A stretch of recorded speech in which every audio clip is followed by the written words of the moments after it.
This is the High Desert Luthiery podcast with woodworker and luthier Alex Boz. I guess first off, just the prep time in general that it takes to even get all those skateboards ready to be usable. So I mean, all of them are used, so they come with grip tape on them, and there's wax and other finishes that were used on the skateboard. So that's probably one of the biggest challenges. It's just how long it takes to even get some usable lumber out of it. All right, joining me today on the High Desert Luthiery podcast is one of my students, Alex Paz, and local Alba. Oh God, I can't say it. He's local to Albuquerque. Albuquerqueño. I'm not quite sure about that. I haven't been here long enough.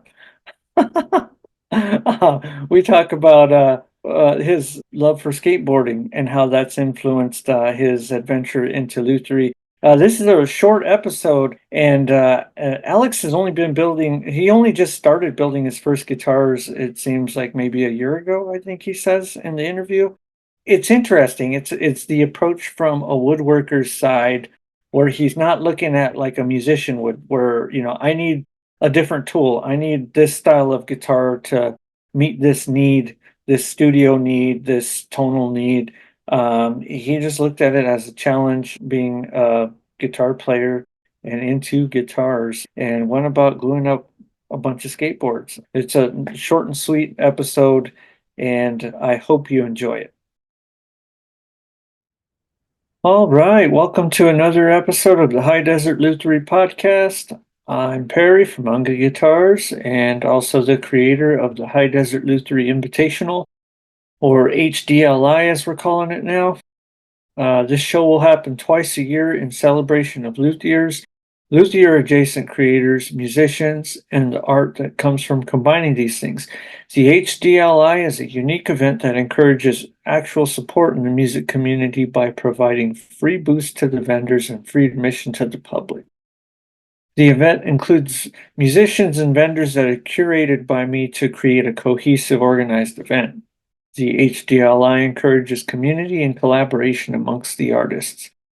This podcast is one way to help us all get to know one another. To learn more about the show and the artists, please visit our website, highdesertluthery.com, and you can also catch the podcast on our YouTube channel, High Desert Luthery Podcast.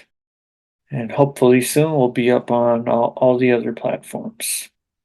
Today's guest is one of my newer students, Alex Paz of New Grain Solutions, local woodworker to Albuquerque. All right. How you doing? I'm good. How are you? I'm doing good. I like your office. I have a similar office. Yeah. I got some work going on in the house right now, so this is the quiet place I could find. Right? Yeah. Uh-huh. I only my office is like missing pieces and stuff that I haven't put back in it. Yeah. It's a never-ending project, that's for sure. Oh man, how's your day? It's good. Just got off work, so makes it even better. But yeah, how about yourself? It was a good day. I kind of I'm getting used to using Zoom and scheduling meetings, and I messed something up, and I thought I had another interview earlier, and I ended up with more downtime. So I was like, oh, well, hang out, That works out, huh? figure some stuff out. Have you seen that Shaper CNC router that's out now? The shaper, is it like where it copies parts? It's a handheld. It looks like a regular D handle. Oh, yeah. I seen those. It's like a router. Yeah, I was looking that up, like trying Mhm. to learn some more information about it, and we have one over at Albuquerque Exotic Woods, Oh, and do you? yeah, Awesome. they're a dealer too, and so I was asking a bunch of questions because I want to use it to make a few parts, and it'll kind of be the first time I've done something like that, so Yeah, those just things are awesome. yeah, I got all these questions, because Mhm. anything that will make my job easier is great. Yeah. All right. So we'll go ahead and get on with the show here. Go ahead and introduce yourself and your company name, and tell us a little bit about what you do. All right, I'm Alex Paz. My company is New Grain Solutions, and I guess it's not necessarily a company, but more just like a alias to post the stuff that I make. Yeah, I think that about sums it up. All right. And so you're a woodworker. Like, what kind of woodworking do you do? I started making tables and stuff, and then more progressively have been starting to get into other furniture and cabinets. Recently, I wanted to, I started a guitar like a year ago and just did the body, and more recently wanted to get back to that and actually build a neck for it and finish that up. So, yeah, here we are. That's how I met Perry, and going going strong on it now. Right on, right on. And you can go check him out at New Grain Solutions and see some of his progress. He's doing like epoxy pour stuff, so like river table style and beautiful work. And the guitar that he's making is made from upcycled skateboards, including the neck. I have never seen anything like that in person, so I was like, "Oh, yeah, this will be cool to see." Like, hopefully I can help you, offer you some guidance, but like we're walking into foreign territory for me. I'm old fashioned, I go with a block of wood and I Well, just turn it into a smaller block of wood. so far it's going good. I mean, I would have been lost without the direction, so I definitely appreciate that. Yeah, and in my opinion, you're a very talented woodworker. How is it working with essentially a glue up, like of just like, many laminates? What are the challenges that come with that you've noticed? I guess first off, just the prep time in general that it takes to even get all those skateboards ready to be usable. So I mean, all of them are used, so they come with grip tape on them, and there's wax and other finishes that were used on the skateboard. So that's probably one of the biggest challenges. It's just how long it takes to even get some usable lumber out of it. Other than that, I mean, there's certain challenges when it comes to tear out on, like, if you're using the router, like some of the layers might want to separate. I kind of found a way around that just by, when flooding it with epoxy. So after it's glued up, flood it with epoxy again. And then that way, any cracks that, may possibly cause some concern are hopefully filled with the epoxy and stabilized. Oh, right on. Yeah. And I bet that stuff drinks a lot of epoxy. Oh, definitely. Yeah. Definitely. From what I remembered, it felt pretty dense. That thing is heavy. I don't know how long someone's gonna want to stand up playing that guitar, but it hopefully is gonna look pretty sweet. Yeah. And so, like, one thing you can do, like I've run into that issue a few times, and I tend to make really lightweight guitars, almost like ridiculously lightweight guitars. And one thing that I'll do when I don't want to chamber something, if it feels borderline too heavy, is I'll make the body thinner. And as long as you know the limitations of whatever hardware you're using, you can usually get away with that. And when you do something like that, it kind of makes the project your own as well. Yeah, Now you're not doing your typical because it's a tele-style build, right? yeah, it is. Yeah, so when you change the thickness, now you're turning it into your own thing.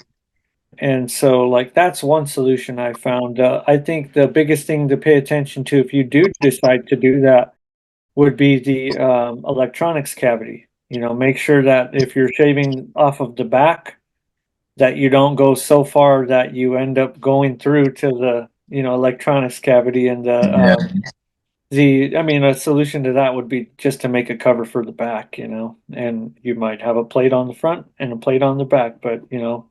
it's your own creation at that point, huh? Right, right, yeah. Yeah, so what made you want to make a guitar? I don't know that we really got into this conversation when I met you, but like what made you want to make a guitar and then make it out of skateboards? I've just always liked the guitar, and one of my friend's moms actually, she's a great musician, and I guess back when she was in high school, she built a guitar, and I was just always super impressed by that. And once I got into woodworking, I mean, a bunch of doors opened, and that was just something I wanted to pursue and kind of have something that was my own, that was a functional piece of art. Right on. That's very cool. Do you know what kind of guitar? It was like a V shape. Oh, wow. Yeah, it was a beautiful guitar, I'll tell you that. I mean, I never heard her play that one or held it myself, but it was hanging on her wall for from the time I met him and until probably now. So Very yeah. cool. Do you do any other kind of work? Yeah, I work for a construction company doing estimating. Oh, right on. Hmm. I like to ask everybody, because sometimes when people only see the final product, or they look at new grain solutions, they think, oh man, this guy spends all day working on stuff. Like that's why it's so nice. I think like the tendency is for outsiders to get kind of jealous about it, or like newcomers to be like, well, yeah, I would probably be that good if I had all day to spend working on, woodworking. So I like to talk about it. I mean, there are people that get to, do professional woodworking or work as professional woodworkers, meaning full time out of a shop, taking on Yeah, commissions, custom builds, repairs, that sort of stuff. And there are plenty of guitar makers and instrument makers that do the same thing. What I'm finding is surprisingly is that there are also a lot of very well known, very well respected builders that have full-time jobs, part-time jobs, and make things happen. And so it's something I like to talk about. And we wrote a blog about it. I've been writing all of these blog articles sort of based on the culture around guitar makers that I've experienced in all my years in the industry. With the help of my girlfriend Elson, and so like with our powers combined, we're the voice of the blog. And I like to ask people when I remember when I'm following my list here, you know, where are you from? What do you do? So you're from here in Albuquerque, is that correct? yeah, from here in Albuquerque, born and raised. So. Right on. Mhm. Right on. Another local as a part of the show. Do you feel like the culture you grew up in influences or influenced your approach or like how you decided to make your guitar? I guess not in a sense of like New Mexican culture, but maybe I grew up skateboarding. I've been skateboarding for probably 19 years now, and that's been one of my top passions for since I started. So I would say that definitely influenced me wanting to work with the material. I had seen some other woodworkers, other artists that was their medium, and I just thought it was so awesome that you could take something that is already, kind of been put through hell and actually still create something beautiful with it. So, Yeah, very cool. I see people like I've had friends that collect decks and they'll mhm. have them hanging on the wall and they always have like really cool art on them. Oh And I'm yeah, just like, why would you want to ruin that? Because I've seen smashed uh-huh. skateboards too, and it's like, whoa. Yeah, but I definitely have a small collection of wall skateboards that is just like some of it is some of my favorite art, but also some of it is more sentimental stuff from like the old skate shop that we used to ride for that is now closed down and just stuff like that where it's just something that you never be able to get again. Yeah. Yeah, so from what I remember talking to you about last, you have two builds that you're working on?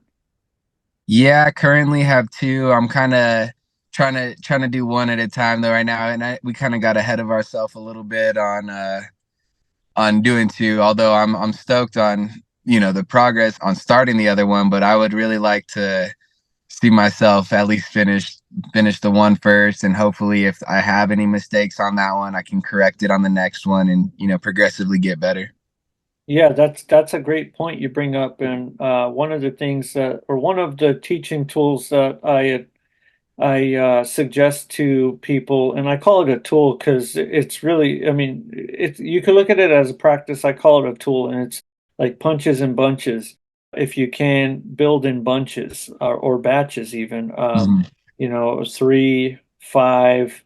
I find three to be a really good number. It's not too overwhelming, but it gives you the opportunity to learn a process, as well as figure out what isn't working for you and make adjustments.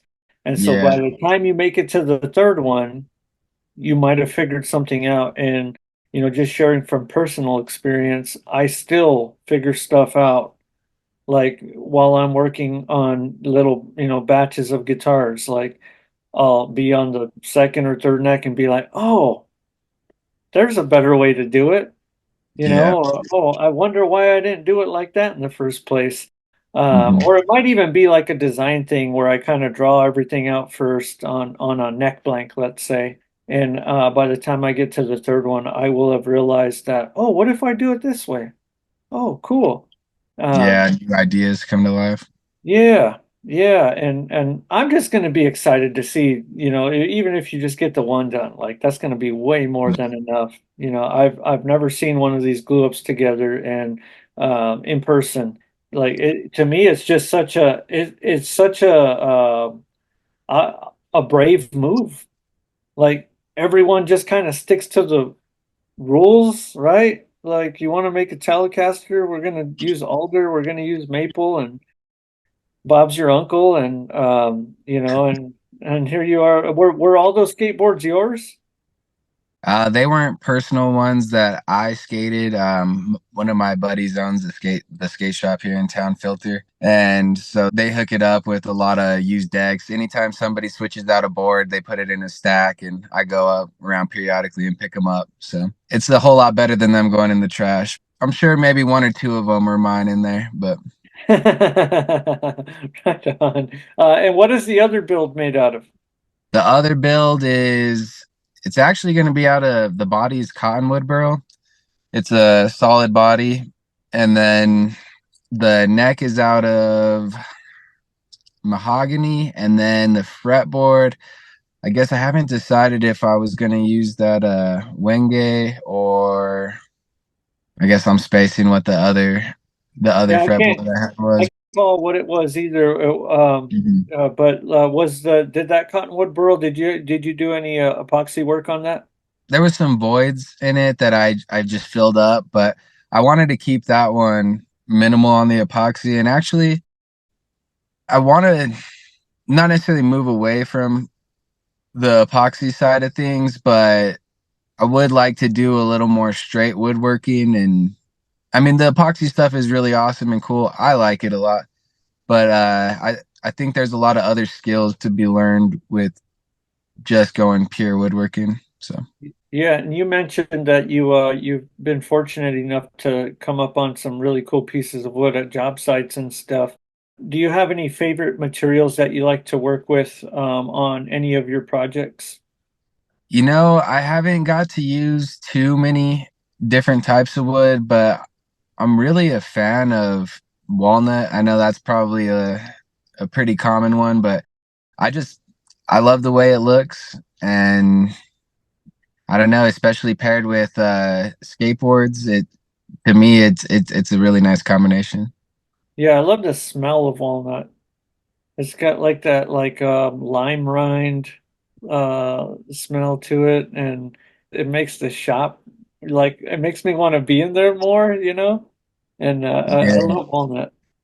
one of my friends I was over the other day, I was working on the neck for the skateboard build, and we used Paduk on the for the fretboard. And when I was shaping that, he was saying that it smelled really sweet, and so now that every time I'm messing with it, that's all I can smell. But Yeah, it has this like fruity quality to it. It's really neat. And Bloodwood is the same way, and I think to a certain point, Purple Heart. And then you'll run into woods like Cottonwood can smell awful now and then. Um, yeah, I've noticed that when we were messing with it. I mean, I know it's a softer wood, but man, it can be beautiful as well. yeah, oh yeah, it's a trip. It's a trip. I guess it's like cheese, man. Some of the cheeses they smell really good, but some of them don't, and Yeah, yet they still taste good. And like it's one of those funky things. We get to cut up all these different burls and logs and stuff that have been in all kinds of situations, and like some of them just smell like death. yeah, And and like some of them, like we'll all just have an allergic reaction to, And it's just like, oh God, I feel like I should wear a hazmat suit when I'm cutting on some of that stuff.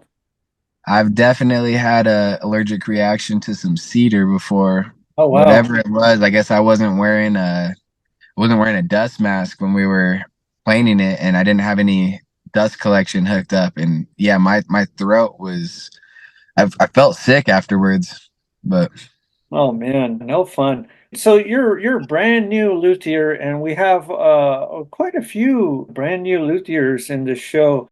And I find it so exciting because oftentimes somebody will say like, "Oh, I haven't been building long enough to be a part of the show," and like I invited everyone, knowing that you're ready to be a part of the show, whether you finish those builds or not. Like, this is really cool stuff, very artistic. Um, and so like have you like even got into decisions around hardware, or are you just looking at it from the woodworking side right now?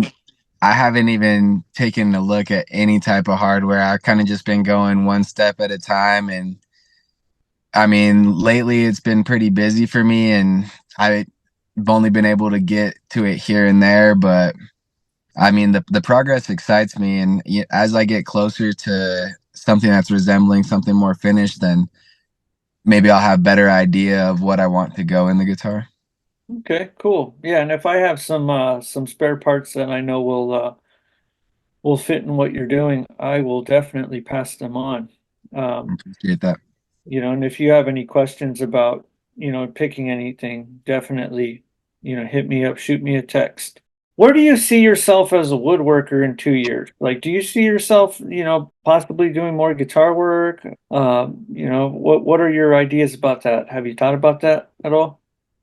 I guess I haven't thought about too far in advance. I have a tendency to get really excited about things, and I do end up finishing them, but sometimes once another thing comes along, I start on that and then come back to the other. But ideally, I would like to build some more guitars. I really want to build a Les Paul style guitar. That's been one of my favorite styles, and it'd just be really cool to have a handmade one that I can mess with. Yeah, that's a great challenge too, because you got that carved top, Yeah, and it's you have a whole different set of geometry than a Fender style guitar, and it's a fun build. I've done it a few times, and it's a really fun build. I just love carving stuff, and if you need to bum any tools, I got you covered. Um, thanks. for sure. And so let's see here. So the main place to find you is on Instagram at New Grain Solutions. Is that correct? Yeah, that's right. And is there anything else that you have going on that you want to plug? I do some commission pieces. I'll do it if I'm excited on it. It's something that I really want to build, because just with not being able to do this as a full-time thing, it's really hard for me to want to take my time away from building something for myself to build something for somebody else when it takes so long and I get so invested in it. Oh yeah, this is another topic that came up in a blog or that we turned into a blog. But there are things that come up, which is like, how do you want to spend your time working in your shop? And when we get into custom work, as in custom builds for somebody to order, like how somebody wants it, like it could be a royal pain in the ass. It's a Uh, stressful thing. yeah, you're just hoping that you meet their expectations, Mhm. and a lot of times you're having to change your process or what you're used to or try different things out. Or go And against what you think might look good. yeah, and that's the other thing too. How can you stay excited about it? Even if it goes against whatever your passions are. And my approach is I build what I want, I make it available, and as of today, I decided I'm not necessarily going to take on custom orders. Hmm. I'm going to continue working to finish all of the projects that I've started and stopped over the years, like you were talking about. Yeah. Getting busy with other things, getting distracted by other things. I'm going to finish all those projects. I'm going to put them, as available on my website, and that's just how I'm going to do it. And I've never, took that artist approach before, but why not? Why not give it a shot? I think it's a good way to go about it, especially if it makes it more enjoyable to do. Because sometimes, I mean, it's just with the epoxy pours, I'm down to do it because I like the commission, so I could buy new tools and stuff. But other than that, like sometimes I just have a vision and I just see it a whole different way, and you can't really get that across to the customer because they have their own vision. Right, yeah, Mhm. and we do that stuff at the wood shop. We'll take on commissions, do like river pour tables or really Yeah, big projects, and sometimes when the customer sees, the glue up, they're just like, I don't know if that's what I wanted. Or, can you guys change that now? And it's like, we just glued up this, massive yeah, tabletop. And thousands of dollars of wood right here. yeah, So I mean, yeah, sure, we can cut it up and glue it up again. But, mhm. oh dear. Yeah, The, those are the joys of commission work. But right. yeah, so I've kind of gotten to a point where I will do them, but it's kind of more on a case by case basis, a little more selective of it. Yeah, right on. So what I'd Mhm. like you to do at the show is if you have any of your, furniture or art pieces that you've made, bring those. It's a great opportunity to for people to get to know you and know you through your art, and just being there to talk about it kind of creates that art walk feel. And I'm encouraging anybody, any of the vendors, the luthiers especially, that kind of do other things. You know, if it's not too crazy, bring it. I don't know if you'd want to put a rocking chair on a table next to a guitar, and have people pushing it around. But if you're doing like chests or jewelry boxes or any sort of inlay, like why not? This whole event is here to support the artists. So, you might want to put some thought into that and bring some stuff. And, I thank you for taking the time at the end of your workday to chat with me a little bit. And, next time you want to swing by, just give me a heads up and I'll make some time. All right, we'll do. And yeah, thanks for including me on the show. I'm excited for it. Yeah, right on, Alex. Well, you have a great rest of your evening and I will catch you later. All right, to you as well. Thanks. See you later. Well, thank you for joining me in my short little interview with Alex Paz of New Grain Solutions. And I really appreciate artists that get out of the norms. I mean, look at me. I'm the norm. Unga Guitars, my nickname, and guitars after it. New Grain Solutions, like, what does he do? It could be a grain company. He could be making flour. He could be working with wood. Turns out he's a woodworker. Um, but thank you for joining me on this short and sweet episode. I hope you enjoyed getting to know Alex, and I look forward to seeing his skateboard build at the next High Desert Luthiery Invitational, June 2nd at the Rio Bravo Brewery. To learn more about the event, please visit highdesertluthery.com. And to listen to more of the podcasts, please visit the YouTube channel, High Desert Luthery Podcast. I am your host, Perry Vasquez of Unga Guitars, and I look forward to seeing you in the next one. Bye bye.